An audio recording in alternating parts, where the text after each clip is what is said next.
Jesus takes our punishment. Now, I don't know how many of you are let's see. I don't know how many of you understand how the law works, but we do know this about law, that once someone has been judged for what they have done, that judgment stands and it eliminates what they have done. Does that make sense? So in other words, you would not judge someone a second time for what they've already been judged for the first time. This gets really sticky in the case of like double jeopardy. If someone has been punished for killing someone and somehow released, they can't be punished again for going and killing the person who might be alive. They did this whole weird movie on it. If they were falsely accused. So it kind of gives them the ability, well, anyway. So the idea of double jeopardy is very, very important for you as a believer to understand, because all of your failures and all of your sin and all of your punishment that was deserved by your dealings has been given to Jesus. So if we understand that Jesus has taken our punishment, why do you keep punishing yourself? Well, Pastor, you don't know what I've done. You're right. I don't know what you've done. I know what I've done. And I also know that when Jesus went to the cross, that he died and took the punishment for what I have done. Now the question comes to faith. Do I really believe that he took my punishment, or do I believe that he took everyone else's? If I believe that he took everyone else's punishment, why am I so arrogant to believe that I'm different than everybody else? Why would I be limited? Well, because, I'm me. These are the arguments that run through our head.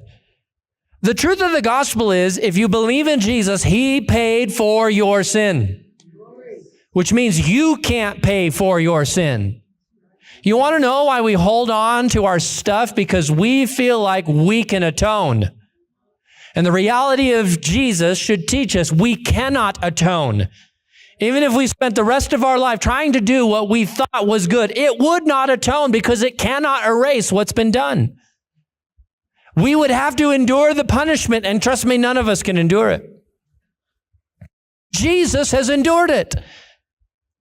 And so this point might seem cliche. It might seem like something you'd expect. Well, of course Jesus takes my punishment, but do you believe it? Because if you are trying to punish yourself for what you have done, you are not receiving grace. And maybe that's why it's not so amazing to you. And maybe that's why you're able to withhold worship, because you don't understand that the things that you are guilting yourself over have been paid for. The reason I know that Jesus is the Lord is because he has taken my sin. He has taken my shame. And the moment that I placed my faith in him, there was proof. Because he washes it away. This is not something, someone needs to hear. This is not something that the church can give to me. This is not something that can be written down on a document. This is not something that I can go through a ritual or a practice and feel. This is a real miraculous relationship. This is something that you can't just be part of the crew to experience.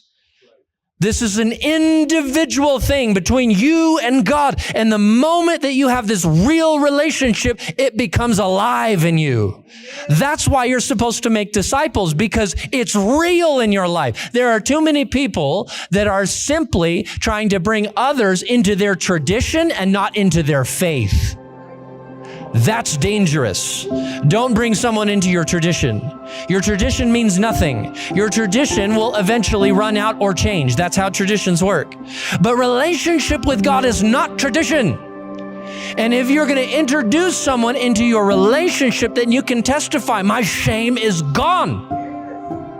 How can you be so sure? I know it. I've encountered him.